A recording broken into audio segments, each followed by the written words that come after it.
I am resident of Collinwood for YouTube. That's my buddy Butch Rosenbalm. We're here to discuss the movie Silent Hill, based on the video game series or franchise, if you will. More importantly, it's based off the first two video games specifically. I'll be very specific on that.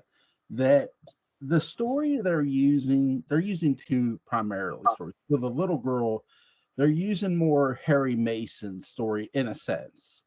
Um, that's who the woman is somewhat representing, but she's not exactly Harry Mason, we'll say. And yes. The video game developers took Harry Mason from Perry Mason, if you haven't guessed. And the monsters, for the most part, now she does have her own monsters, like the sexy nurses, which is really interesting. We didn't actually see those until Silent Hill Homecoming in the gaming franchise. Also, the monsters they primarily use, though, are James Sunderland's monsters, like the monsters that spit stuff at you. And, well, Pyramid Head, obviously, who's pretty much become the Silent Hill mascot, unfortunately, for the franchise. And no, he was not intended to be a mascot. Don't let them lie to you. Um, Butch, what did you think of this movie? I saw this. I know you asked me what did I think, but to tie into this, I saw this not long after it came out. I had played Silent Hill a very little bit, and enough to go, I don't know what the hell I'm doing, and stop playing it because I borrowed it or rented it. Yeah. And I was more of a Resident Evil fan. Yeah. You know me. You know I love George Romero. I get to fight zombies. Okay. Now to try all that back in, looking this film over this past week, there's a few things that I didn't catch before, and as when you're talking about adaptations, there's a tricky thing. As a straight adaptation of Silent Hill 1 or Silent Hill 2, it's not that good. As a film giving you the flavor of Silent Hill, in my very limited opinion, it's pretty darn good. If you've never played the game and you watch this film and it interests you, yeah, you should probably check it out. If League of Extraordinary Gentlemen, which was a really great comic book series, the movie as an adaptation is shite. I mean, that's all you can say. On its own, if you completely divorce yourself from the comic book series, I mean, it's an okay Saturday afternoon film. I'm not big guilt of Sean Connery there, but it's a good action movie, we'll say. Yeah, it's a dumb action movie, and there's actually some I'm sure all the Silent Hill fans will tell me where I'm wrong. I think I'm talking to one. It interested me. There was a little bit towards the beginning. There was a little bit of, oh my God, well, come on, can we hurry up? We already know what's going on. I tell you a funny story, not really related to this, but actually it was. Rhoda Mitchell, who plays Rose, the mother. Yeah. She was in Pitch Black and the Crazies remake. Yeah. And at the time, I had got her name mixed up with Rona Mitra, who was one of the first models for Laura Croft and used to be on Boston Legal. Yeah. Which is kind of like saying I got Lauren Bacall and Caroline Monroe confused, looking at them visually. Two attractive ladies. I'm not trying to. So I remember when I first got this, I'm like, oh yeah, and I kept going, where's Rona? Where's Rona Mitra? And this isn't Rona Mitra. And I happened to look, I'm like, oh, it's the chick from Pitch Black. Yeah. So I'm gonna lie, for at first I was really disappointed. But after I got over that part, I'm like, oh, okay, yeah, fine actress. Don't misunderstand me. Just a funny little story there. When did you first see, and what did you think of this? Somebody who played, let's see, Silent Hill 1, Silent Hill 2, Silent Hill 3, Silent Hill Homecoming, and Silent Hill The Room, 5 Silent Hill games. I think if you're from a video game standpoint, I think they do the best they can to make this as close to what the game may have represented. Now, the things I like this a lot. I enjoyed this movie. I enjoyed the hell out of this movie. Yeah. As a Silent Hill fan and as a moviegoer, because I think you can see the filmmakers put a lot of heart into it. And now there's things they change, and the biggest thing they really change about the town itself is in the game, Silent Hill is more of a coastal town, like a Maine or a Massachusetts. In this, now fictionally they say Silent Hill, West Virginia. But the town they're basing this off of, and I'm sure you've heard of the town if you haven't, is in Pennsylvania. It's called Centralia. I'm surprised it took you this long to bring up Centralia. Yeah, it's about, for those who don't know what Centralia, what happened in Centralia, Pennsylvania, and they do mention about certain aspects in this movie. What happened? They were dumping garbage.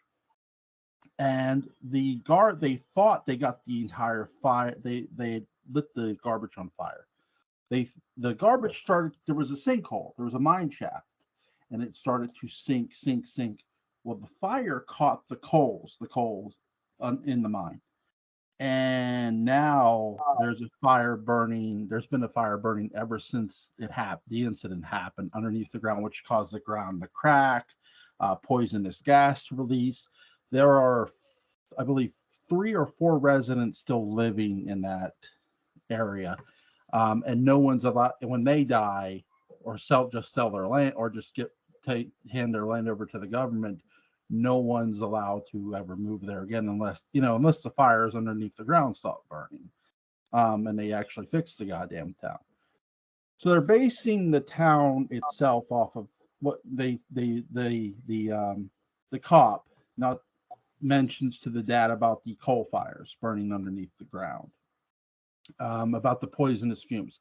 That is all taken from the town of Centralia. So they're not, that's one big, and you might say that's not a big change, but it's enough of a change to let you know, okay, this isn't a coastal town. Did Silent Hill, the games, get into religion? Yeah, they did. The movie is not the first thing to get into religion. The games themselves are all about foreshadowing and just giving you here's a great example. Silent Hill 3, there's a character in there. You're being this girl who all her creatures, the one creature you face looks like a giant penis. The creatures you face look like sperm cells. They're they're white. They have these little legs. Basically, that character in Silent Hill 3 gets raped. It's the symbolism of the games.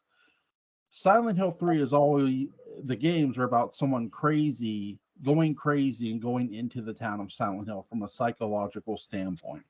It's not about necessarily being dead. Where the movie is hinting to you that the mom and Sybil Bennett are dead, maybe dead.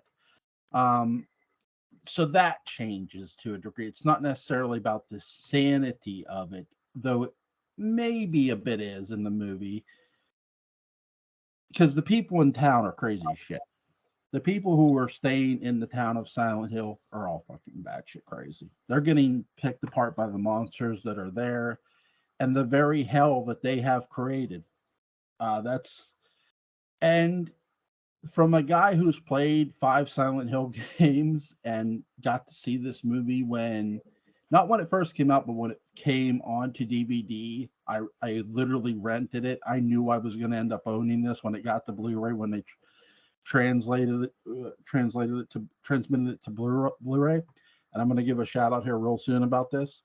When they did, I enjoy the hell out of this because the guy who did this did a very good job of having beautiful set designs They actually, the church you do see, at least the door of it, they actually did go to Centralia and shoot the church, which is really, really interesting that they did that. So they do incorporate some of the actual Silent Hill, or sorry, the Centralia church into this movie, which it lets you know that they, again, the filmmakers don't make it a habit of hiding the fact that they're using Centralia, but if you don't know the history of Centralia, you might miss it. I think they do a wonderful, wonderful job. And I got to give a shout out to the person who did the commentary of this, who did the behind the scenes interviews and stuff, Justin Beam and his Reverent Entertainment. If you go pick this up, the commentary is well worth it. Off of Shout Factory, the commentary is just awesome. And they have when I picked this up, they had the art as well, which is really cool to just look at. It's so good to see somebody who appreciated, who you knew when you're watching this movie, they appreciated the games. The people who made the first Silent Hill movie and the only Silent Hill movie, because Revelations doesn't exist, and you could tell that Revelations, there's not a lot of thought into the movie. There's not a lot of heart and soul. This movie is all about heart and soul and the psychology. Another thing from the first game, the siren you hear is taken strictly from the first game when it turns to night and the darkness is coming and stuff. They do everything imaginable to pay tribute to the game that they are trying to translate to the movie. And I can't say they did a bad job. They did a wonderful, wonderful, and yeah, it has a lot of gore and a lot. Well, that's the thing. Silent Hill has gore games, as you know. There's times you won't see a monster, but you'll just see blood on the floor and blood on the walls as you're walking along. It's like, what the hell happened here? And your mind is wandering. Because the one thing in Silent Hill, the game, and I'm sure you know, if you don't see creatures, you'll hear sounds. You'll hear scraping sounds, screaming. And then there's everyone's favorite sound when you're near a monster. It's the radio static, which they do put in this movie. They just, again, I can't say it enough. Sybil Bennett being in this movie as well from the first game is a treat for me because, again, now the biggest difference there too is Sybil Bennett lived in Silent Hill. She didn't just go there, follow some woman there. That they do change for the movie. And I get why. You didn't want to, because again, what the message they're saying as well in this movie about the people in the town. And even the cop says, maybe they had this coming to them. Yeah, they did. They absolutely deserved they got what they deserved. The people who were there, the churchgoers, if you will, the faith and stuff. And again, this movie gets into religion, but again, so did the games. So go ahead. I'm rambling. I'm sorry. Oh no, I'm just like, this is obviously something you're very fond of. So it's just like when we recorded Dawn of the Dead 3 times, you let me ramble. So Yeah, here's what's cool to this here, the DVD. It's a slip cover, so as you can see, which is really cool. This is one of my favorite pickups of all time. It really this and The Shadow. When I bought the 1994 Alec Baldwin movie on Blu-ray, those were probably my 2 favorite pickups of all time. Because I already when I bought the Shadow cereal with Victor Jory, that was just a bonus for me because I had been wanting to get that. My wife ordered it without me knowing. Thank God. This here, when she bought this for me, I was so happy because she goes, "Hey, there's a surprise coming for you." And then Nick showed up in the mail and I opened it. I was so happy because she knew I played the game. She knows I have Silent Hill 2 and 3 on my Xbox, the originals, Silent Hill 2. And there's never been a remake of Silent Hill 3. There's a remake of Silent Hill 2 coming. And I'll stick to the original because it's so good. But because when you play Silent Hill 2, you go back through the game inevitably looking for the first appearance of Pyramid Head.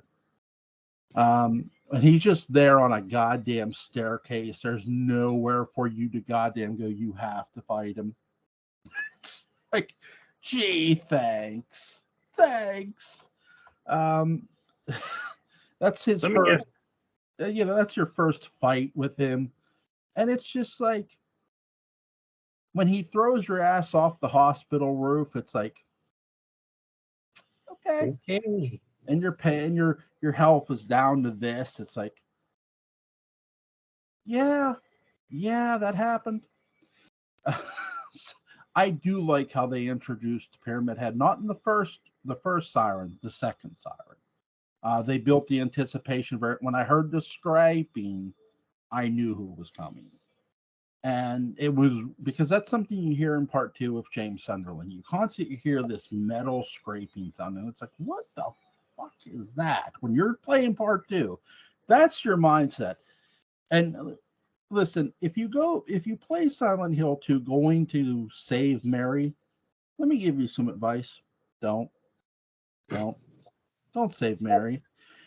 Mary in Silent Hill 2 is a lying little, and you could finish that one. There's just something about Silent Hill 2 and Silent Hill 3. Silent Hill 1's good. They pay tribute to Silent Hill 1 really well. They pay tribute to the second one really well. They do a great job introducing this girl, Rose's own monsters was important.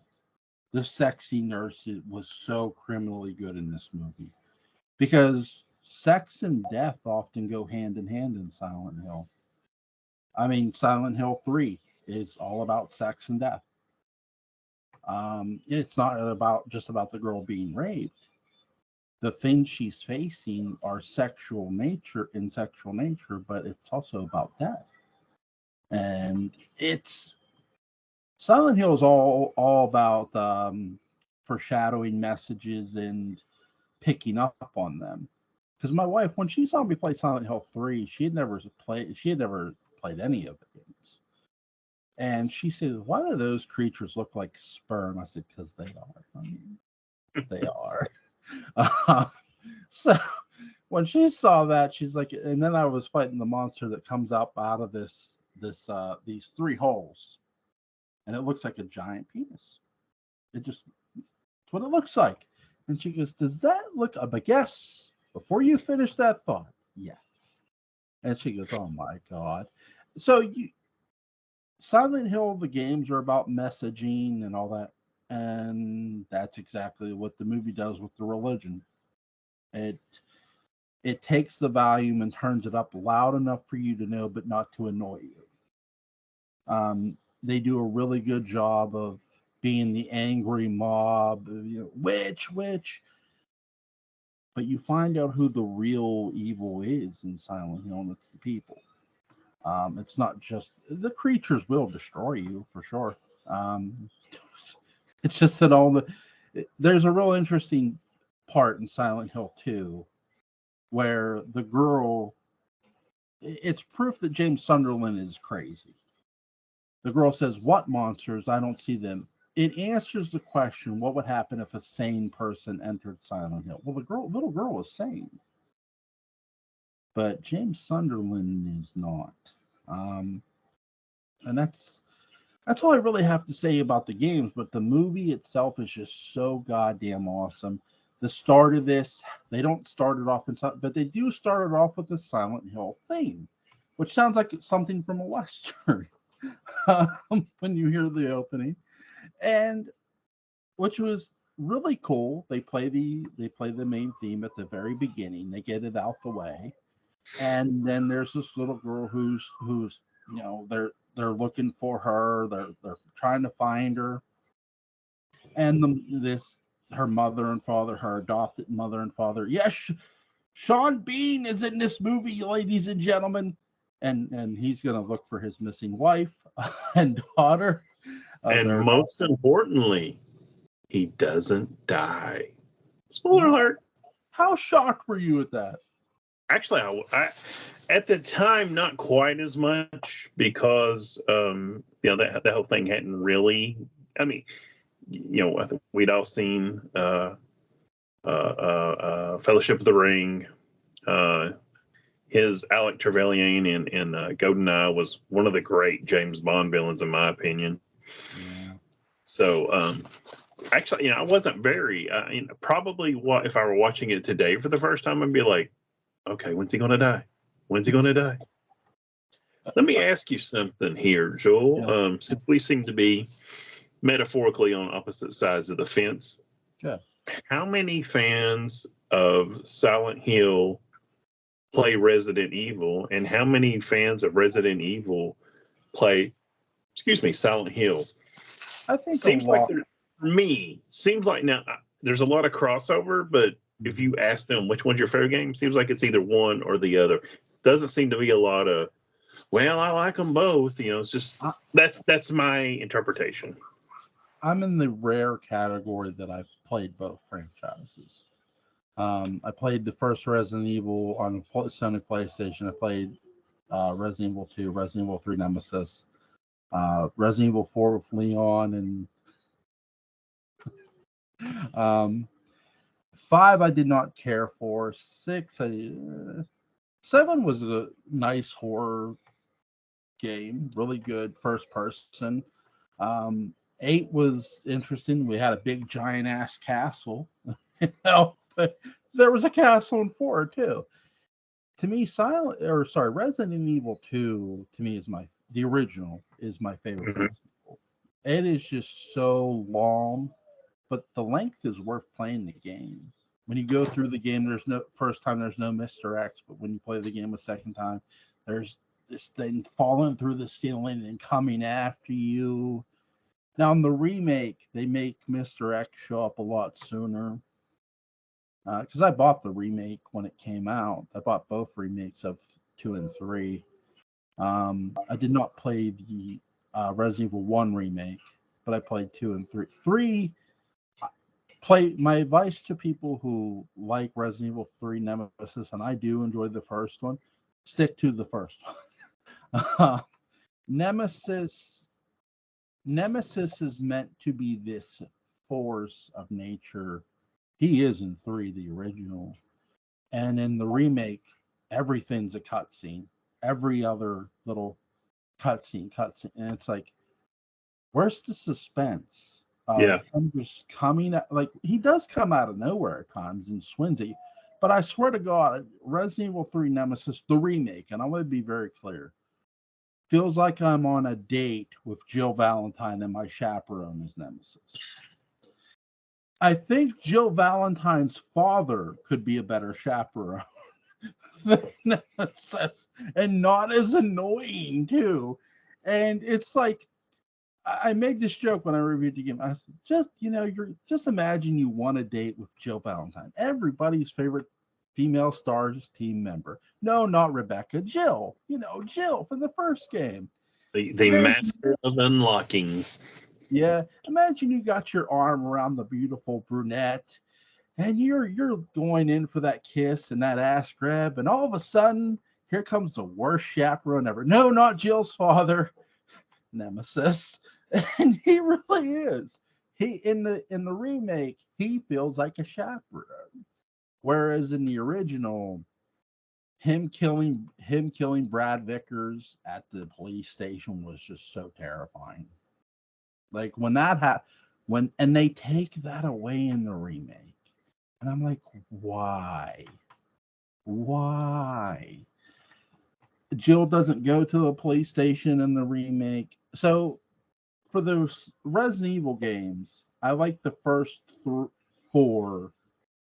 because 4 is a game you won't put down either, even though it introduced some elements from the Resident Evil movie.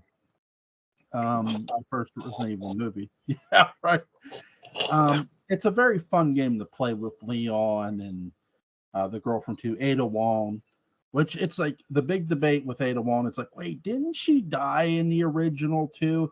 And it's like, yeah, just go with it.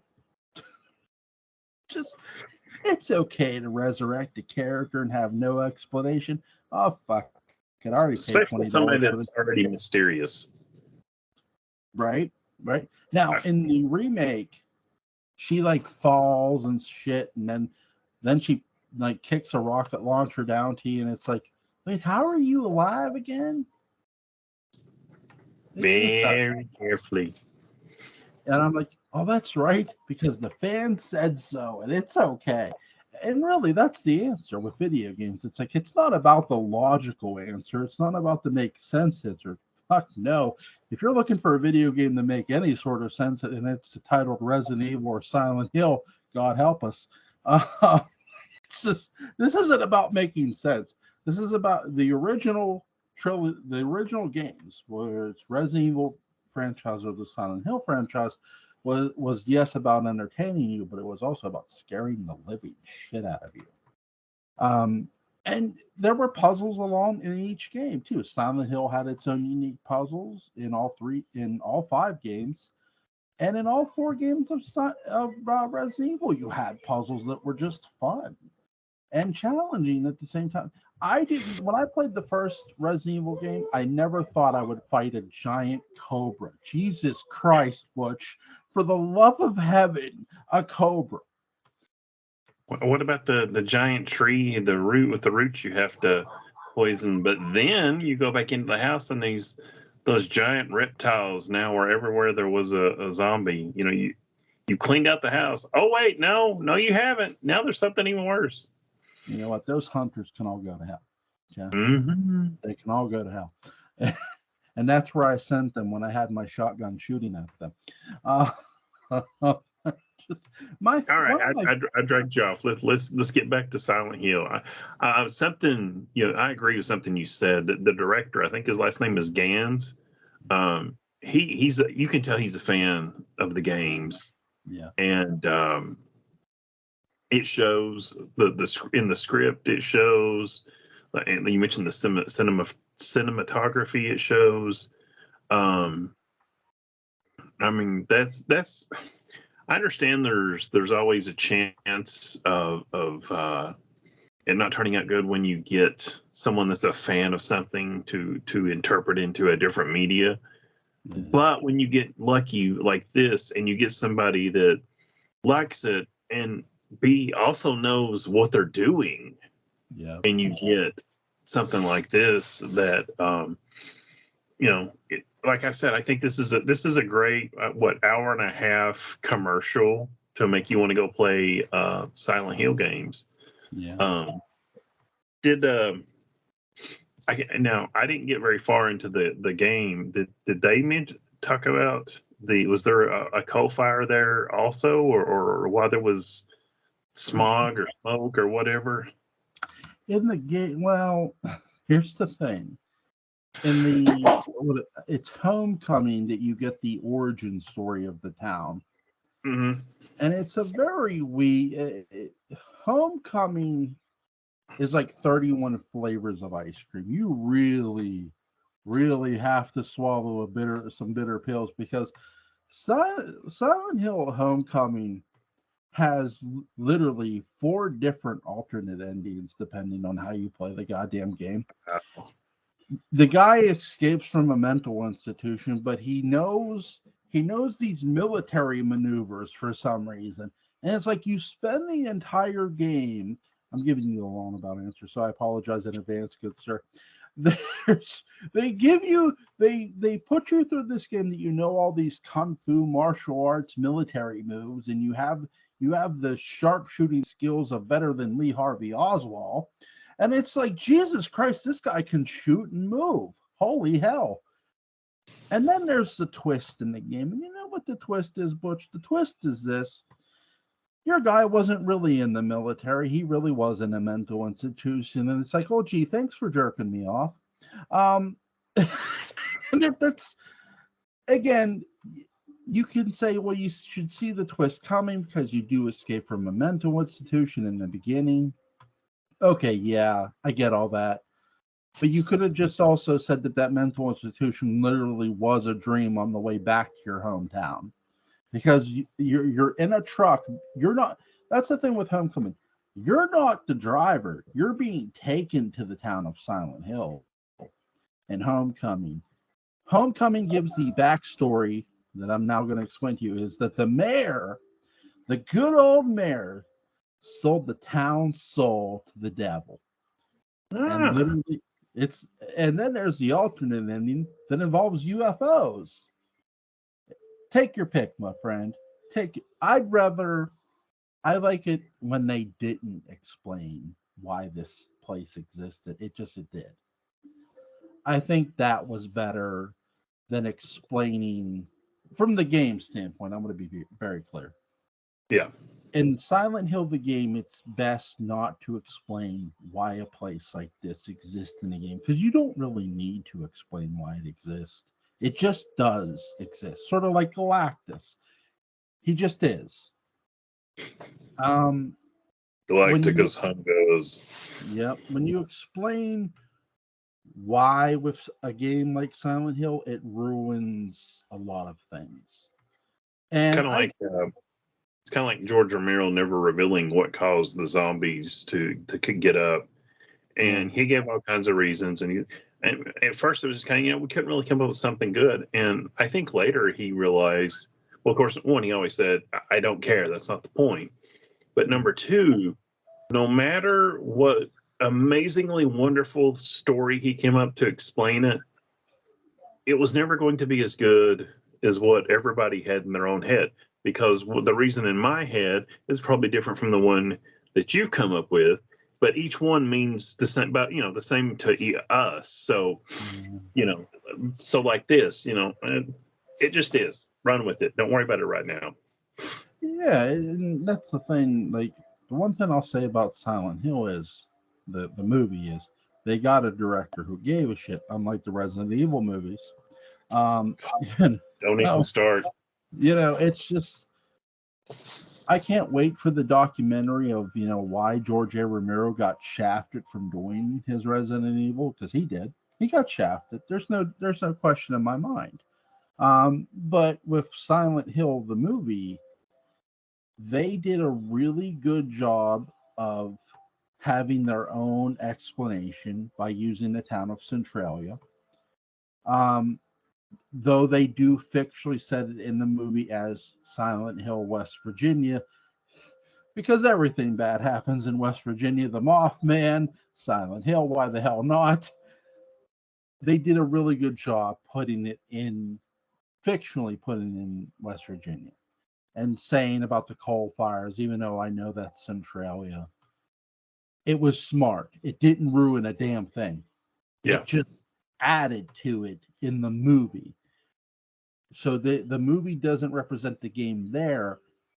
And in many ways, by doing that, you're saying, you're welcome, fans. Because to me, as a fan, I appreciate the story you're telling here, because I can look at your town in this movie, your Silent Hill in this movie, and go, holy shit, this is a creepy place. This is not a place I want to take the family for vacation. Yeah. But Silent Hill, the game, there's no explanation. You don't want to end up there. You don't want to end up batshit crazy. Oh, what did I do to get here? You know exactly what you did to get here in the game. But in the movie, they changed some things, and I don't mind the change, because you're trying to adapt a very hard concept gaming wise. That's not the easiest thing to put across from a media standpoint. And they did a very, very, very honorable job. They put every amount of effort and heart and soul into it. Go ahead. I gotta go talk to my daughter. I'll be right back. I think so. Oh, let's see. Let me see what I can carry here. Obviously, Jewel is very fond of this film and the franchise, and being a casual fan, I think Jewel and people like him will enjoy this film more. But you don't have to be a hardcore Silent Hill nerd. You can watch it and still appreciate it. I mean, I appreciated what I thought was a pretty good movie. there's certain little things that, like the cop Sybil. Character-wise, I liked her a lot more than Rose, the mother. I guess I think part of it is the fact that Rose is given the unfortunate. She's looking for her daughter. Her daughter goes missing, and she doesn't have much of a that's her arc. That's her thing. She's looking for her missing daughter, so she doesn't have a whole lot going on. Whereas the cop's like, okay, what's going on? She thinks the mother's, potentially crazy, and start looking through the town. So she actually, the cop Sybil, actually gets to have an arc and is more than just, hey, I'm missing my daughter. And I'm not trying to make fun of someone missing a child. It's just that's all that Rose really had. I was saying how Sybil gets to do more than Rose. Basically, Rose's whole job is, oh, my missing daughter, for the whole film. Yeah. Sybil, she gets to have a bigger arc. Yeah, I think Sybil was a lot more sympathetic character in this movie. And we all know how the sympathetic characters in survival horror games and movies.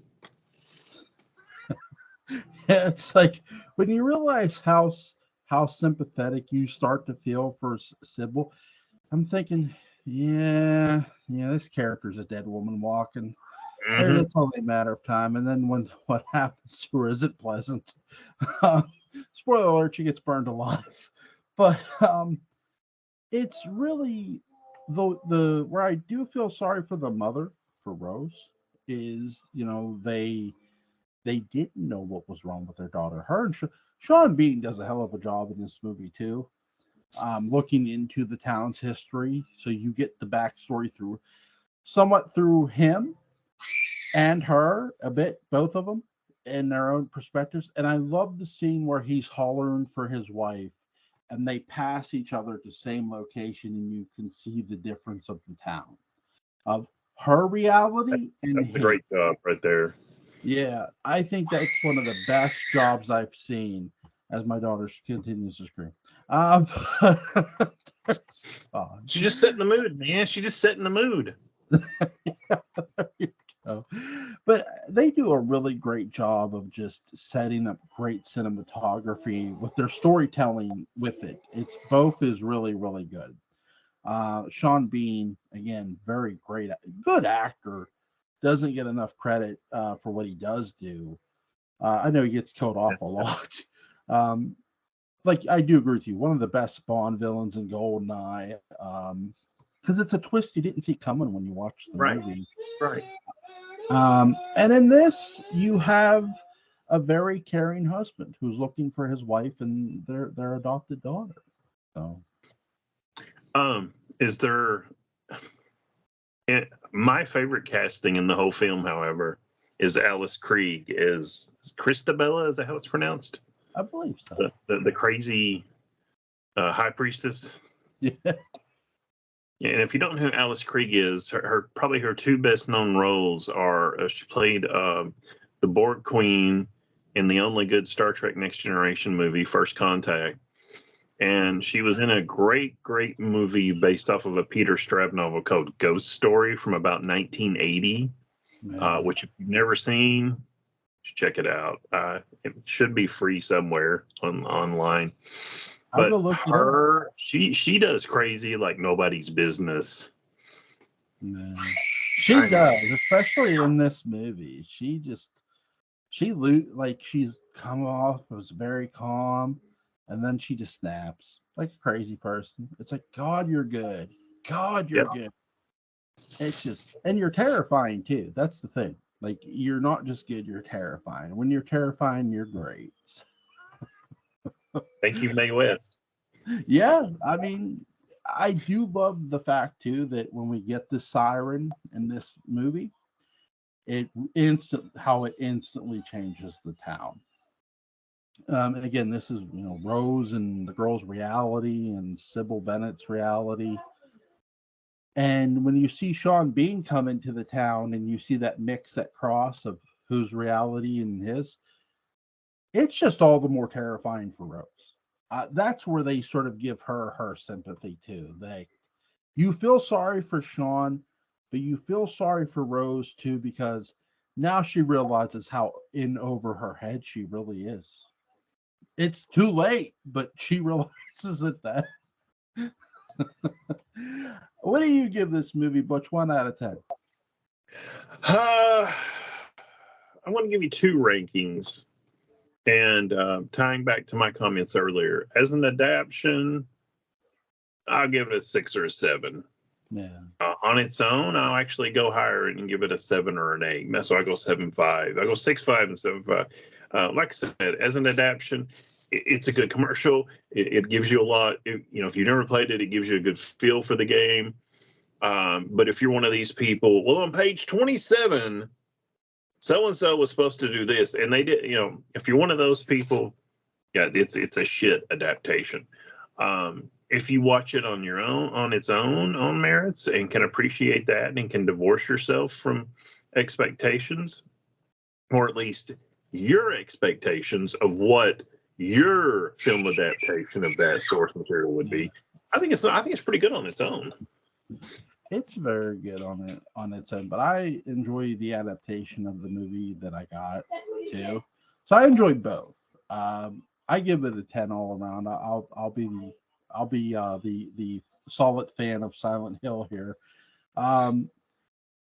because they just do you had a director come in, do his research, knew the games, and I do think the toughest challenge of this movie was, okay, how do we take a coastal set? Because the games are, when you play the first game, especially in the second game, you have a very much coastal setting. And to sort of confirm that, go play Silent Hill Downpour, another adaptation I forgot I played because that game actually sucks. Well, it's okay. There's things it didn't do for me. But how do you have a coastal town and yet feel isolated and alone? Because somebody could come save you in a coastal town. I think the change for the movie was very important, and you could tell that with the way they shoot this movie and the way they have the sets and how they shoot the night sets too. Really, really good. And the fact that they do take Centralia's history and apply it in a fictional sense was very, very great storytelling and a part of their story that made sense. You reminded me of something, how this film kind of reminds me of The Haunted Palace with Vincent Price. For those of you that don't know, it's allegedly an Edgar Allan Poe adaptation, but it's not. It's actually an adaptation of The Color Out of Space by H.P. Lovecraft. And the feel in that movie, there's a lot of fog. It's a coastal town. Thinking about it, I wonder if maybe that was not an inspiration to the game, because it is the coastal town. Anybody knows Lovecraft knows about Miskatonic and Dagon and whatnot. And it made me think of that. And looking at Gans and what he did with this film, this makes me. Let me finish before anybody gets caught up on this, and this includes you, Jewel. It makes me sad, not because he did a bad job or anything, but it's like, I wonder if this is what George Romero's Resident Evil, it would have had the same type of reverence, irreverence, but someone that knew what the hell they were doing, as opposed to Paul S. Anderson, or Paul W. Anderson, whatever his name is. And hey, look at my hot wife. And I have a stormtrooper fetish, so here's her wearing some boots. I have some news for you about that. When they did the first movie, they weren't husband and wife. They had just met. But little fun fact. But they became. Yes, they did. Maybe that was his proposal to her. Hey, baby, made my film. You never know. I think. What's that? I was going to say, I actually like Resident Evil 2, the film, whatever it's called, because that's pretty good of an adaptation. We have some more of the villains. We see Raccoon City. There's not, yes, Alice is in it, but she does, but she doesn't carry the film. She's not like in the later films. It's Alice. It's like a Jedi in Star Wars. Everybody else should just stand around while the Jedi solves it. In Resident Evil 2, it's not quite that. Yeah. But anyway, that's a whole nother thing that I'm trying to now trying to slowly. So, it's just odd to me. In my mind, Resident Evil and Silent Hill are maybe not intertwined, but they're kind of like Star Wars and Star Trek. They're similar genres, similar stories, but they're not similar. Yeah. Have you read George A. Romero's script?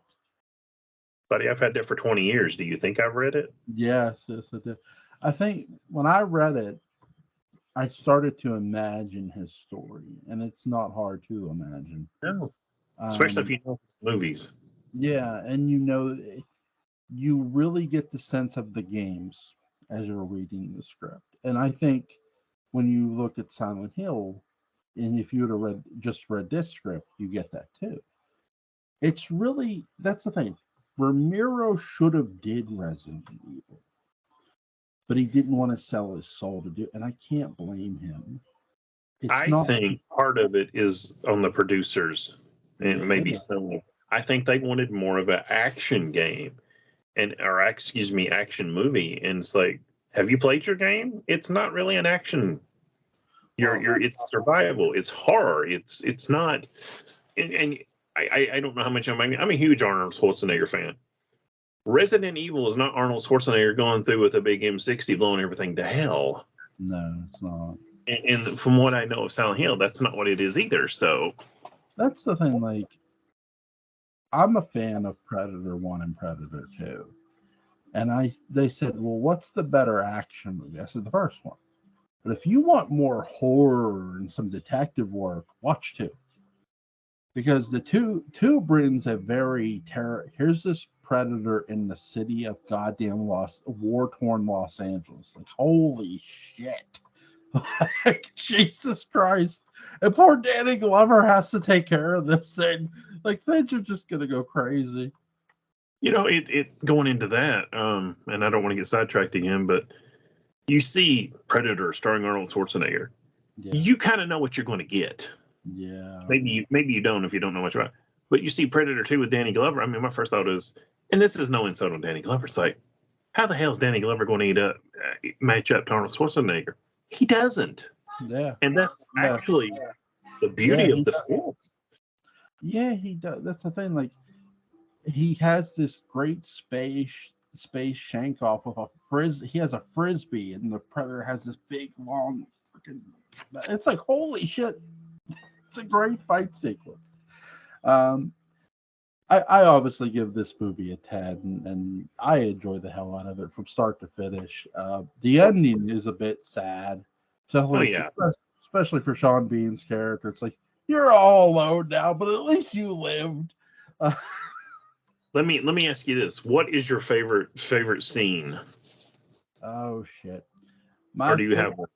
My favorite scene is literally when you finally see the nurses and you finally see her own creature, because up until that point, you've really seen Sunderland's creature with the thing walking on the road toward Alice and the cop. You saw Pyramid Head, which Pyramid Head's introduction is huge in this movie. Don't get me wrong, I love Pyramid Head as a creation. It was a hell of an idea by the creators of Silent Hill 2. But I really enjoyed the nurses because it was Rose's own monster. And that's, for as much as I love stuff from the game, it's always important to have your own creation too. You want the best of both worlds. And I think that's what Silent Hill the movie does best. It brings you, yes, they pay every tribute to the first 2 games they can, but they also have some of their own flavor, but it's not so much so that it's unrecognizable to Silent Hill fans. It's very recognizable to people who have played the games. Yeah, I would agree. My favorite scene is the one you mentioned, when we see from Sean Bean and Rhoda Mitchell's point of view, they're kind of interacting, but they're not, and we see the city and how they look at it. That really just it's a great dichotomy. It's a great compare and contrast. It just that I really that what scene has always kind of stuck with me. To me, that's good filmmaking when you can do something like that and you pull it off. Yeah, you have two competent actors who know what the hell they're doing too. And a director and a writer. I mean, it all comes together. Yeah, it really does. The cop in that scene too, when he comes up behind Bean afterwards and he's like, "Put your mask back on," really helps with that scene afterwards too. Yeah, but is there anything else you want to add about Silent Hill the movie? Give it a shot if you hadn't seen it. It's absolutely. Don't if you're a fan of the games, don't go into it expecting this and this. If you don't know anything about it, check it out. I mean, worst you can trust me, we've probably recommended much worse films. So